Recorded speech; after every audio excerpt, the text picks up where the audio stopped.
오늘 이 시간에 함께 읽으신 본문의 말씀을 중심으로 예수님은 우리에게 누구이신가 18번째 말씀인데요. 양의 문이 되신 예수님이라고 하는 제목의 말씀으로 잠시 여러분과 말씀 나누도록 그렇게 하겠습니다. 오늘 9절 읽습니다. 7절 말씀 같이 읽도록 하겠습니다. 읽겠습니다. 시작. 그러므로 예수께서 다시 이르시되 내가 진실로 진실로 너희에게 말하노니 나는 양의 문이라. 아멘. 따라합니다. 예수님은 양의 문이십니다. 한 번 더 할까요? 예수님은 양의 문이십니다. 여러분, 예수님이 양의 문이라고 하셨으니까 우리는 자연스럽게 누가 될까요? 양이 되는 거죠. 양이 되는 거죠. 우리는 양이고 예수님은 양의 문이라는 것입니다. 이 양의 문이라고 하는 게 뭐냐 하면 양이 우리가 있다는 것이죠. 그 우리에 들어갈 수 있는 방법은 딱 하나밖에 없다는 것입니다. 뭘 통해야 될까요? 문을 통해야 되는 거죠. 문을. 나머지는 아주 단단한 돌담벽으로 되어 있든가 아니면 쉽게 넘어가지 못하는 것으로 되어 있을 것입니다. 그런데 누군가가 그 하나님의 나라의 이야기를 하면서 믿음의 이야기를 하면서 문을 통과하지 않으면, 자, 문을 통과하지 않으면 이란 말이 무슨 말이에요? 누구를 거론하지 않으면, 예수님을 거론하지 않고 함부로 하나님 얘기하고 함부로 믿음 얘기한다면 이 사람은 다 뭐라고요? 예수님이 강도요? 뭐라고요? 절도라 그랬습니다. 그러니까 여러분, 우리가 선명하고 아름다운 진리를 발견하는 게 어려운 게 아닌 게요, 오늘날 어떤 사람이든지 간에 어떤 주장을 하는 사람이든지 간에 그가 영향력이 있든지 간에 없든지 간에 관계없이 양의 문은 누구밖에 없다고요? 예수님밖에 없는데 예수님 통하지 않고 예수님 거론하지 않고 예수님 의지하지 않고 예수님 통과하지 않고 하나님의 나라를 말하거나 천국을 말하거나 바름을 말하거나 옳음을 말하게 된다면 그는 다 누구라고요? 강도요? 절도로 생각하고 있어야 된다는 거예요.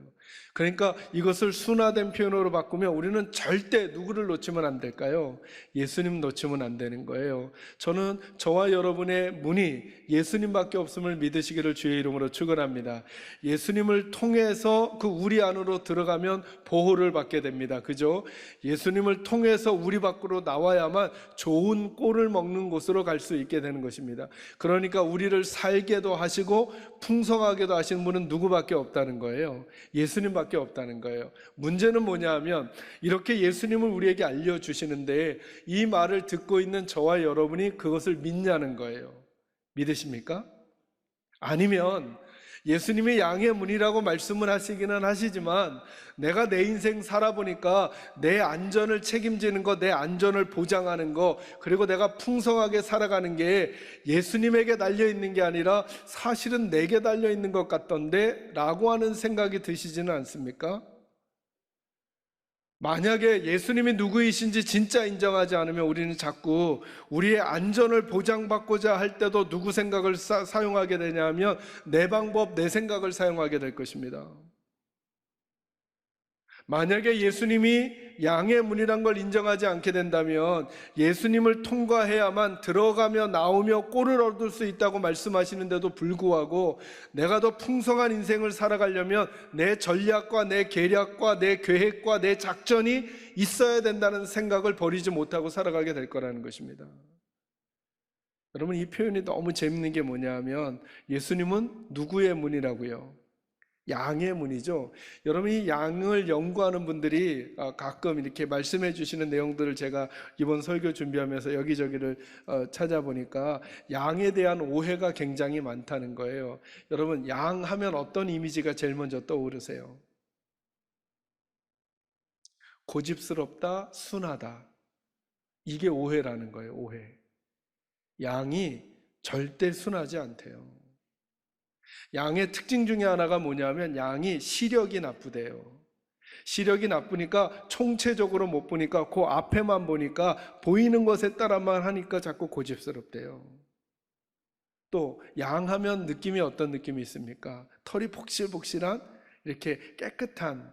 근데 여러분, 제가 언젠가 우리 부교육자분들하고 그 어딘가요? 강원도 가는 쪽에 양떼 목장에 가서 양을 본 적이 있었거든요.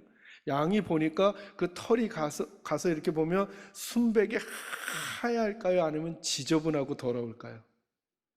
지저분하고 더럽대요. 순한 것 같은데 고집스럽고 깨끗한 것 같은데 더러운 게 양이래요. 저는 보니까 딱 이게 우리 성도들인 거예요. 우리들인 거예요, 우리. 우리 순한 것 같잖아요. 순해요, 안 순해요? 다른 사람 보지 말고 여러분 스스로를 보고 옆에 사람만 살짝 봤다가, 우리 깨끗한 것 같은데 깨끗해요, 안 깨끗해요? 제가 가끔 그런 생각해요. 성도님들 저 사랑하시잖아요. 왜 사랑하냐 하면 멀리 있어서 사랑하시는 거예요. 양을 멀리서 보면 그릴 때 하얀 색깔로 그려요. 멀리 있으니까. 가까이 가보면 양이 그렇게 지저분할 수가 없대요. 그래서 그 털을 안 깎아주면 그들의 생명이 위험할 만큼 그들이 그 지저분하다는 거예요. 이게 양이라는 거예요, 양. 이게 우리들이라는 거예요. 그런 우리들의 안전을 보장받으려고 우리의 안전을 보장하는 울타리 안에 들어가려고 양의 문이신 예수님 통과하지 않고 우리 방법 쓰게 되면 순해 보이고 깨끗해 보였던 우리들이 고집스럽고 고약하고 더러운 우리들이 우리 스스로 보호할 수 없다는 거예요. 우리가 우리의 풍성한 인생을 살아갈 수 있을 것 같지만 우리가 짜낸 방법이나 우리의 생각이라고 하는 것이 우리를 풍성하게 만들지 못할 거라는 거예요. 그게 오늘 말씀의 선언인 거예요. 그럼 여러분 한번 잘 생각해 보세요. 앞이 잘 보이지 않고 갈 바를 잘 모르는 근시안적인 양에게 제일 중요한 게 뭘까요? 듣는 거죠, 듣는 거. 왜요? 어디로 가야 할지를 사실은 잘 모르거든요. 그게 본 게 곧 눈앞만 본 거지 전체적인 거 잘 못 보거든요. 그러니까 양은 누구의 음성을 잘 들어야 될까요? 목자의 음성을 잘 들어야 되는 거예요. 그래서 듣는 게 제일 중요해요. 어떤 선배 목사님 그리 말씀하시더라고요. 그래서 성도들에게 제일 중요한 믿음의 덕목이 뭐냐면 듣는 거래요. 듣는 거. 이걸 우리 쪽의 단어로 설명하면 들려지는 거죠. 여러분에게 설교가 들려지셔야 돼요. 여러분의 하나님의 말씀이 들려지셔야 돼요. 너무 재밌는 표현이 뭐냐 하면 여러분 10장 1절에서 5절 말씀 한번 봐보셔요. 제가 읽어드릴 테니까요. 내가 진실로 진실로 너희에게 이르노니 문을 통하여 양의 우리에 들어가지 아니하고 다른 데로 넘어가는 자는 절도며 강도요 문으로 들어가는 이는 양의 목자라. 문지기는 그를 위하여 문을 열고 양은 그의 음성을 듣나니 그가 자기 양의 이름을 각각 불러 인도하여 내느니라. 자기 양을 다 내놓은 후에 앞서가면 양들이 그의 음성을 아는 거로 따라오되 타인의 음성은 알지 못하는 거로 타인을 따르지 아니하고 도리어 도망하느니라. 아멘. 여기까지만 읽고요. 이 말씀이 어려워요? 쉬워요? 이 말씀이요. 내용이 어려운 내용이에요? 복잡한 내용이에요? 쉬운 내용이죠. 쉽죠. 예수님은 양의 목자고 양들은 누구를 따라갈 거라고요? 목자의 음성을 따라갈 거라는 거예요. 그래서 함부로 문을 통과하지 않고 담을 타넘어 들어오는 자들은 다 강도요 절도 이런 얘기잖아요. 그런데 재밌는 말씀 뭘까요? 6절 말씀 같이 읽습니다. 시작. 예수께서 이 비유로 그들에게 말씀하셨으나 그들은 그가 하신 말씀이 무엇인지 알았다 몰랐다? 몰랐다는 거예요. 자, 몰랐다는 게 무슨 말일까요? 듣기는 들었지만 깨닫지는 못했다는 거예요. 그런데 저희가 보니까 이 말씀이 어려워요, 안 어려워요? 하나도 안 어려운데 안 들린다는 거예요. 안 들린다는 거예요. 왜 그들은 안 들릴까? 양이 아니라서 그런 거예요. 양이. 누구의 양이? 예수님의 양이 아니니까 아무리 예수님이 말씀하셔도 듣기는 듣는데 깨닫지 못하고 배우기는 배우는데 남지 않고 참여하기는 참여했는데 영향받지 않는 거예요. 왜 그럴까요, 여러분? 왜 그럴까요? 이 바리새인들과 서기관들은 왜 들어도 깨닫지 못하고 배워도 남지 않고 도리어 예수님이 쉽게 말씀하시는데도 그게 무슨 말인지 전혀 알지 못할까요? 그들 안에 이미 자기의 생각과 방법이 꽉 차 있기 때문에 그래요. 이걸 성경이 교만하다 그래요. 성경은 교만하다는 단어를 도덕 윤리적으로 사용하지 않아요. 우린 교만하면 좋아 보여요? 안 좋아 보여요? 이미지가 안 좋아 보이잖아요. 막 뻐대끼고 막 이렇게 거만해 보이고. 성경은 그런 개념을 넘어서요. 성경이 교만하다는 건 뭐냐면 자기 생각이 이미 다 차 있다는 거예요. 그래서 누구 생각이 안 들어가는 걸까요? 예수님 생각이 안 들어가는 거예요. 지금 이 바리새인들 보세요. 예수님이 쉬운 얘기 해주시지만 안 들어가는 거예요. 왜요? 이미 자기 생각이 다 차져 있으니까. 그래서 성경은 교만한 사람을 불쌍하게 여기는 거예요. 교만한 자는 정말 불쌍한 거죠. 교만한 자는 배울 수 없어요. 들리지가 않아요. 들어도 깨닫지 못해요. 먹기는 해도 자라나지가 않는 거예요.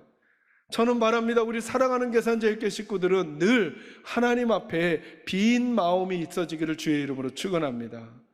그 마음은 언제 생기는 것이냐 하면 나는 양이기 때문에 내 목자로부터 양의 문이신 예수님을 통과하지 않고는 안전함과 풍성한 꿀을 먹을 수 없다라고 하는 사실을 아는 것에서부터 가능한다는 거예요.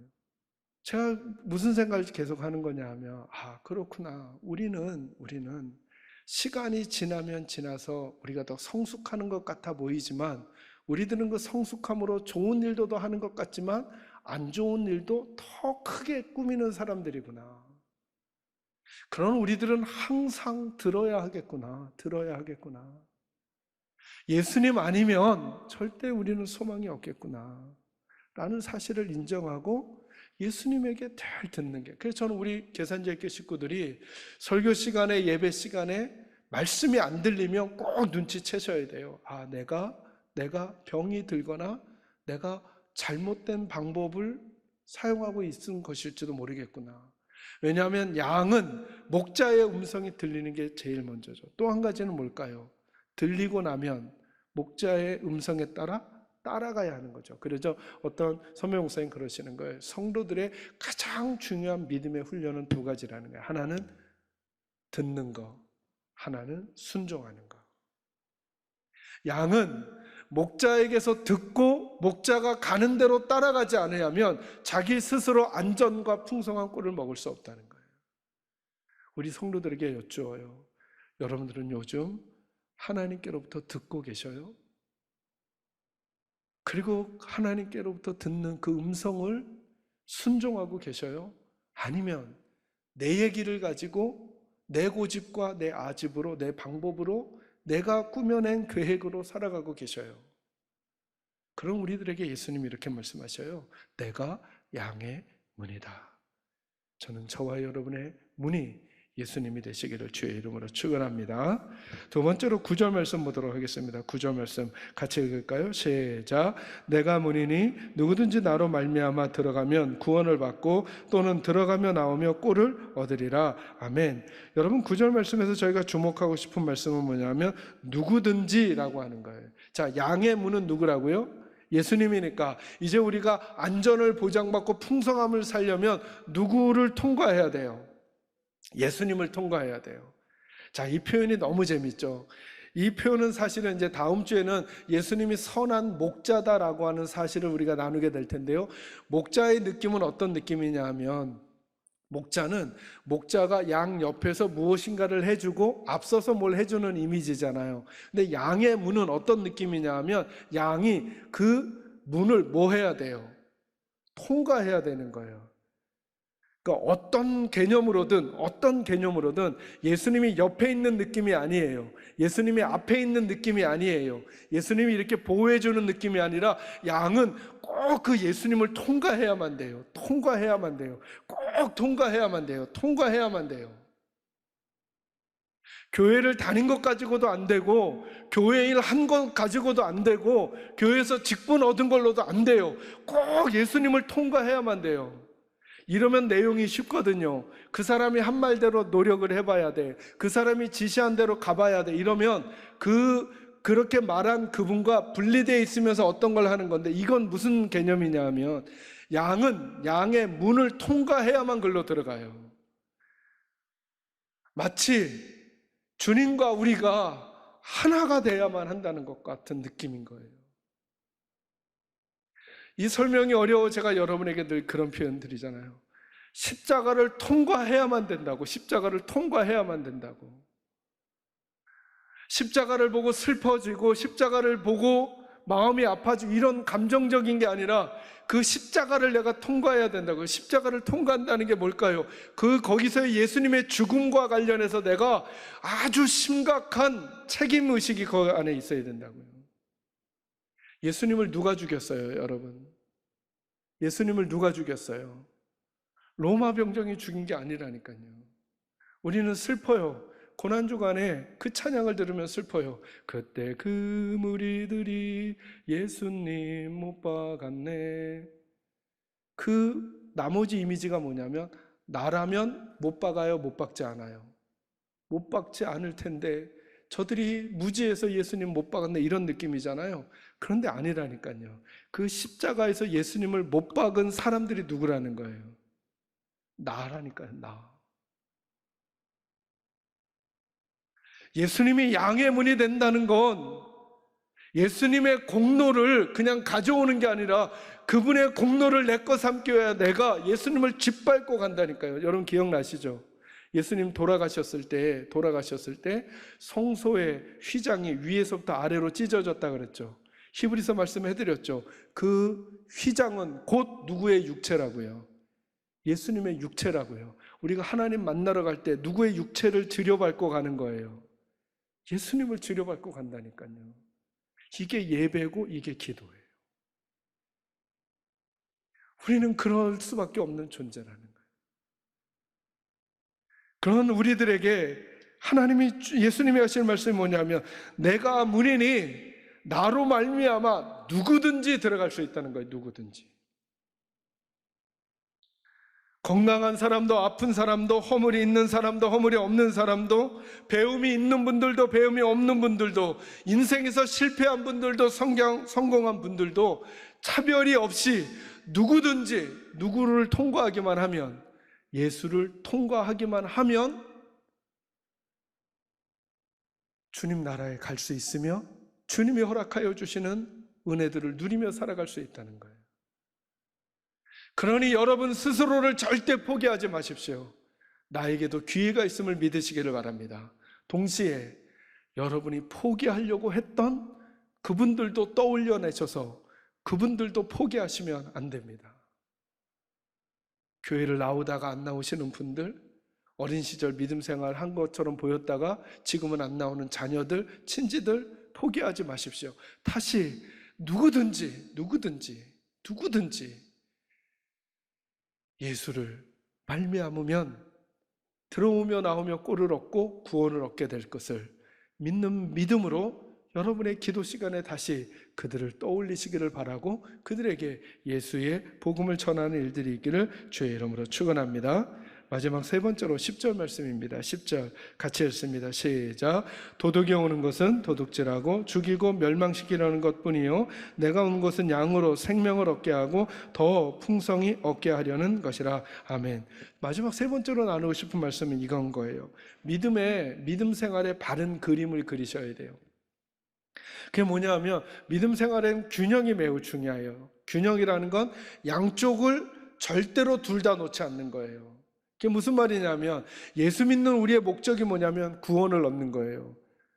믿음의 목적은 영혼 구원이에요. 영혼이 꼭 구원받으셔야 돼요. 저는 우리 식구들을 위해서 기도할 때 제가 제일 간절히 사모하는 것 중에 하나가 뭐냐면, 여러분 중에 한 분도 빠짐없이 천국 오는 거예요. 같이 막 직분 얻고 같이 교회 생활하고 봉사했는데 나중엔 천국에서 못 봐요. 그러면 안 되는 거잖아요. 저는 우리 식구들 중에 한 분도 빠짐없이 예수 믿고 천국에서 뵙게 되기를 주의 이름으로 축원합니다. 영혼 구원이 최고로 중요해요. 여러분 자녀들도 마찬가지 아니겠어요? 자녀들이 이 땅에서 결혼 잘하고 대학 잘 가고 돈벌이 잘하고 잘 살았어요. 그런데 만약에 지옥 가면요, 그것처럼 아픈 일이 어디 있겠어요? 영혼 구원이 제일로 중요해요. 영혼 구원이. 동시에 한쪽이 붙들어져야 될 게 뭐냐면, 성경은 예수님이 우리에게 오신 목적을 우리를 영혼만 구원하려고 오셨다고 말씀하시지 않아요. 여러분 9절에도 이런 말씀이 있죠. 내가 문이니 누구든지 나로 말미암아 들어가면 무엇을 받고? 구원을 받고, 또 그 다음에 들어가며 나오며 뭘 얻는다고요?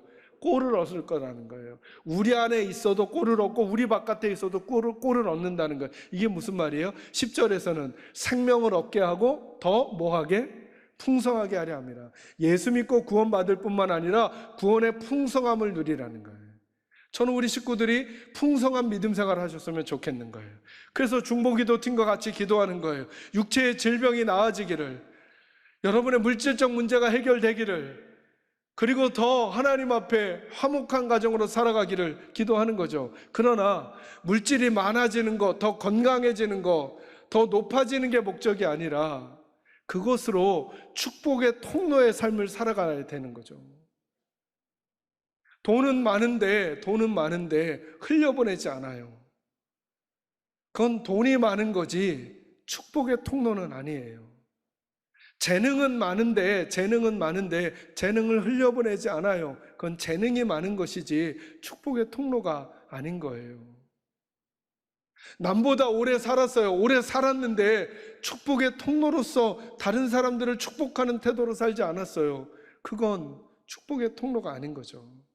제가 담임 목회를 처음 시작하면서 올해까지 우리 장로님들과 정책당회를 하면 꼭 부탁드리고 장로님들이 함께 합의해 주시는 게 있어요. 그게 뭐냐 하면 해마다 미자리 교회, 국내 선교회 한 교회, 두 교회 혹은 국외 선교지를 한 곳, 두 곳 이상을 항상 늘려가는 거예요.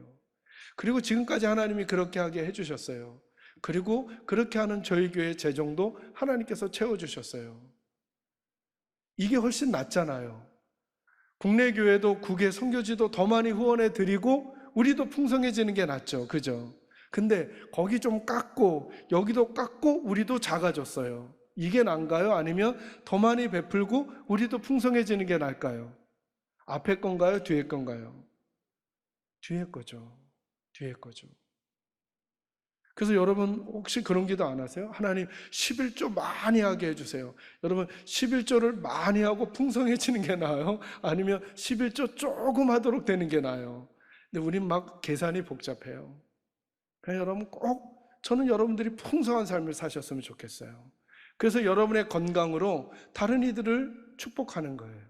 저는 여러분들이 더 풍성하셨으면 좋겠어요. 마음의 기쁨으로 다른 사람들에게 따뜻한 미소를 주셨으면 좋겠어요. 여러분들이 더 풍성하셨으면 좋겠어요.